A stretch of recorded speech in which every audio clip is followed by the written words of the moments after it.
Alors si vous êtes actuellement malade ou que beaucoup de proches autour de vous sont malades, il y a une raison à cela, on va donc voir pourquoi. On parlera aussi évidemment après du reste des actualités en bref. Salut, c'est Hugo, j'espère que vous allez bien et comme chaque jour depuis le début de 2022 et depuis quelques années maintenant, on est parti ensemble pour une nouvelle plongée dans l'actualité en une dizaine de minutes. Bon, mais avant de commencer, j'ai une grande nouvelle à vous annoncer, je suis très heureux de pouvoir enfin vous l'annoncer. Je lance avec le soutien de YouTube un programme d'accompagnement totalement gratuit pour aider en fait des jeunes créateurs de contenu qui font du journalisme sur les réseaux sociaux à développer justement leur travail. Alors je vous en parle beaucoup plus longtemps en fin de vidéo, mais je vous mets dès maintenant des informations en description si vous voulez candidater et pour en savoir plus, je suis très content de pouvoir vous annoncer tout ça. Allez, on commence donc avec le sujet à la une de ces actus du jour. Vous avez dû le remarquer autour de vous, beaucoup de personnes sont malades en ce moment. En fait, depuis plusieurs semaines, il y a 3 maladies qui se propagent particulièrement sur le territoire français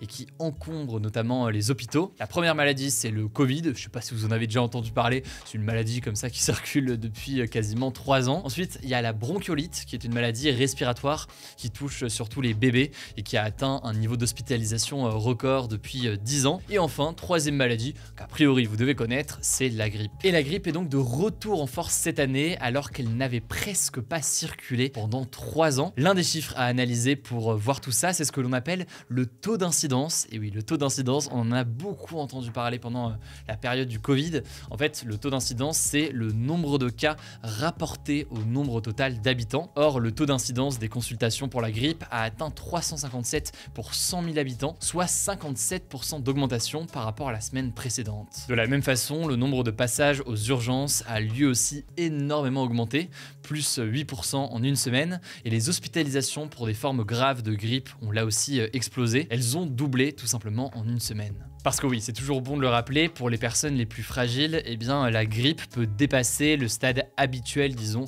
de fièvre, de toux ou de douleur et entraîner en fait des complications importantes. Et enfin, pour ne rien arranger dans la période actuelle, alors que les fêtes de fin d'année approchent tout juste, le pic de l'épidémie de grippe est attendu pour fin décembre. Mais alors, comment expliquer cette explosion du nombre de cas de grippe ces derniers jours? Alors, la première raison, elle est assez évidente, je pense que vous en doutez, c'est l'hiver. Pendant l'hiver, les conditions sont beaucoup plus favorables à la circulation des virus. Les gens sont davantage à l'intérieur, dans des lieux clos, des lieux donc où les particules peuvent circuler beaucoup plus facilement qu'à l'extérieur. Et puis en plus de ça, les températures et le manque d'exposition à la lumière du jour peuvent affaiblir notre système de défense immunitaire et donc nous rendre vulnérables. Mais il y a tout de même une raison pour laquelle les virus circulent particulièrement cette année comparé aux années précédentes, ce qui fait donc qu'on a l'impression que tout le monde est malade autour de nous, c'est l'abaissement des gestes barrières. En fait, beaucoup moins de personnes portent un masque au quotidien ou alors font l'effort de se laver les mains régulièrement. Il n'y a pas non plus de gel hydroalcoolique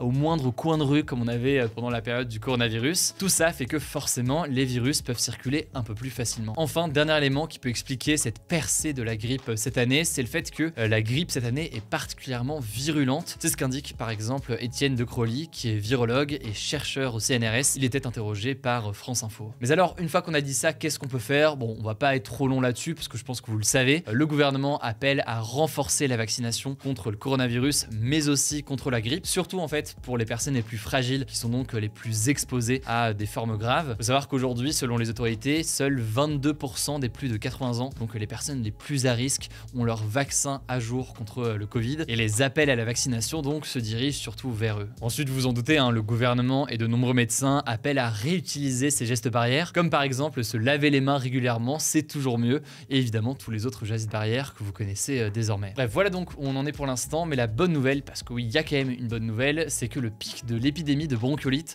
semble être passé, et par ailleurs, le nombre de cas de Covid-19 a tendance à diminuer là aussi ces derniers jours. On va donc voir comment tout cela va évoluer. En attendant, je vous laisse avec Paul pour le reste des actualités. Et ça rime en plus, c'est incroyable. Merci Hugo, hello à tous. Première actu, le président américain Joe Biden a promis une nouvelle aide de 45 milliards de dollars à l'Ukraine lors de la visite du président ukrainien Volodymyr Volodymyr Zelensky à Washington ce mercredi. Et c'est très significatif, 45 milliards de dollars de plus, ça voudrait dire carrément un doublement des aides accordées jusque-là par les États-Unis, alors que les États-Unis sont déjà le pays qui aide de loin le plus l'Ukraine. Ce montant consisterait principalement en des aides militaires et des armes, et maintenant le Parlement américain doit voter cette aide prochainement. Deuxième info, cette fois dans l'autre camp, le camp russe. Le président russe Vladimir Poutine a annoncé hier un renforcement des moyens militaires de l'armée russe lors d'une très grande réunion militaire à laquelle ont assisté 15 000 personnes. Il a notamment promis des dépenses militaires sans limite. Il souhaite porter les effectifs de l'armée russe à 1,5 million de soldats contre près d'1 million aujourd'hui. Et autre annonce, à partir de janvier, l'armée russe disposera aussi d'un nouveau missile hypersonique, une catégorie de missiles à la fois rapide et très précis. Troisième info, c'est une grosse info diplomatique. Pour la première fois, le Conseil de sécurité de l'ONU a adopté une résolution sur la Birmanie, ce pays d'Asie aussi appelé Myanmar. Concrètement, l'ONU exige que le pouvoir en place en Birmanie mette fin aux violences et libère les prisonniers politiques. Parmi ces prisonniers politiques, il y a l'ancienne dirigeante Aung San Suu Kyi qui a été arrêtée après le coup d'état militaire en février 2021 et qui est toujours aujourd'hui emprisonnée. Cette résolution de l'ONU est marquante parce que jusqu'ici, la Chine et la Russie avaient toujours mis un veto au projet de résolution sur la Birmanie, mais cette fois les deux pays se sont abstenus. Quatrième info, un nouveau gouvernement a été formé en Israël et ce qu'il faut retenir, c'est que selon plusieurs experts, il s'agit du gouvernement le plus à droite de l'histoire du pays et le plus conservateur sur le plan religieux. À la tête de ce nouveau gouvernement, il y a Benjamin Netanyahou qui fait son retour après sa victoire aux dernières élections législatives, lui qui a déjà été le premier ministre d'Israël de 1996 à 1999 puis ensuite de 2009 à 2021, et pour revenir au pouvoir, il a dû faire des concessions à ses alliés d'extrême droite qui ont obtenu plusieurs postes clés au sein du nouveau gouvernement. Cinquième info sur le thème de l'environnement, l'utilisation du charbon a atteint un nouveau record cette année dans le monde, et ça c'est pas une bonne nouvelle parce que le charbon c'est de loin la source d'énergie qui émet le plus de gaz à effet de serre, les gaz responsables du changement climatique, et depuis de nombreuses années les experts de l'ONU pour le climat sont formels, il faut cesser d'utiliser massivement du charbon pour lutter contre le changement climatique. Le problème c'est qu'en cette année 2022, la guerre en Ukraine et la forte hausse des prix du gaz font que l'utilisation du charbon continue de progresser, et c'est pas seulement en Chine ou en Inde. Faut noter que l'utilisation du charbon elle progresse aussi en Europe, elle a progressé de près de 9% en Europe cette année. En Allemagne notamment, le charbon a été à l'origine de plus de 30% de l'électricité produite cette année. Sixième actu, ça se passe en Espagne. Les députés là-bas ont voté une loi historique pour permettre aux gens de changer librement de genre dès l'âge de 16 ans, et ce avec un simple rendez-vous administratif sans avoir à fournir de rapports médicaux ou de preuves d'un traitement hormonal comme c'est le cas aujourd'hui dans le pays. C'est une loi qui fait énormément débat dans le pays, y compris au sein du gouvernement. Elle doit maintenant être validée par le Sénat. De leur côté, les associations de défense des personnes transgenres, donc les personnes qui ne se reconnaissent pas dans le genre qui leur a été attribué à la naissance, eh bien se sont félicitées de cette décision. Septième info, attention pour tous ceux qui jouent au Scrabble, Mattel, la société qui édite le jeu, eh bien a décidé de retirer 400 mots de la liste des mots autorisés au Scrabble, des mots qui sont jugés comme offensants, racistes ou homophobes. Il y a par exemple poufias, starlouse ou négrillon. L'entreprise souhaite pousser à plus d'inclusivité et donc veut que ces mots ne rapportent plus de points au Scrabble. Le Scrabble qui reste l'un des jeux les plus populaires en France, pour l'anecdote, plus de 200 000 boîtes sont encore vendues chaque année. On termine avec une dernière actu. La première ministre Elisabeth Borne a reçu un cadeau un peu particulier lors d'un dîner de Noël qui était organisé avec les autres membres du gouvernement. Selon les médias Le Point et Le Figaro, ces ministres lui ont offert un maillot de l'équipe de France de foot, jusqu'ici rien de bien original, mais avec derrière inscrit le numéro 49.3. Selon Le Point, sa conseillère en communication a rapidement demandé qu'aucune photo ne fuite sur les réseaux sociaux. Alors drôle, gênant ou condescendant, on vous laisse juger de ce cadeau. Alors je vous en parlais en début de vidéo, mais je suis très heureux de vous l'annoncer. Ça fait longtemps en fait que je cherchais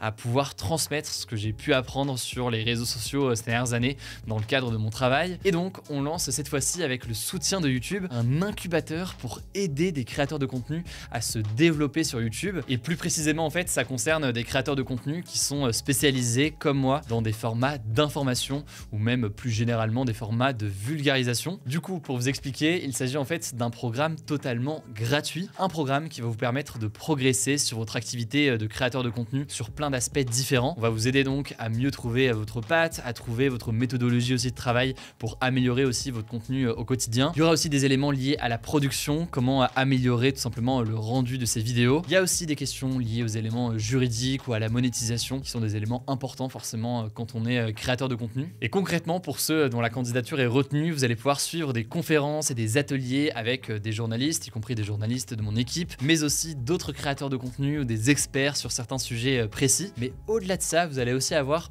un accompagnement personnalisé et une aide financière pour investir donc directement dans votre chaîne. Alors en ce moment, on ouvre les inscriptions pour participer au programme. Il y a juste quelques conditions à remplir qui sont importantes. Il faut être français, avoir déjà entre 5 et 100 000 abonnés sur votre chaîne YouTube pour qu'on s'assure à minima de votre motivation et du fait que vous avez déjà tenté quelque chose, et être disponible par ailleurs 2 à 3 fois par mois entre janvier et avril. Donc c'est un programme quand même assez important, sachant que les ateliers etc se tiendront à Paris, mais si besoin parce que vous avez des contraintes de travail ou autre, eh bien vous allez pouvoir suivre aussi tout ça à distance. Bref, si vous êtes intéressé pour participer à ce programme, vous pouvez déposer votre candidature via le lien que je vous mets directement en description. On va étudier de notre côté toutes les candidatures et donc évidemment on vous tiendra au courant. Alors bonne chance pour tout ça, sachant que la fin des inscriptions c'est le 8 janvier, ça arrive du coup assez vite, du coup ne tardez pas. Alors le débat hier c'était le suivant: approuvez-vous l'outil proposé par Billy, donc Rebeu des Terres, pour mieux modérer Twitch? Vous êtes une immense majorité à être favorable à cette mesure et donc à cette initiative Place de la Paix qui a été annoncée hier. Je vous renvoie à la vidéo aux actus du jour qu'on a posté hier pour en savoir plus. Pas de débat aujourd'hui, du coup c'est tout pour cette nouvelle plongée dans l'actualité en une dizaine de minutes. Pensez évidemment à vous abonner pour ne pas louper les vidéos suivantes. Vous êtes aussi de plus en plus nombreux sur Instagram, du coup n'hésitez pas, le nom du compte c'est Hugo Décrypte. Prenez soin de vous, prenez soin de nos proches et puis on se dit à demain pour une nouvelle vidéo.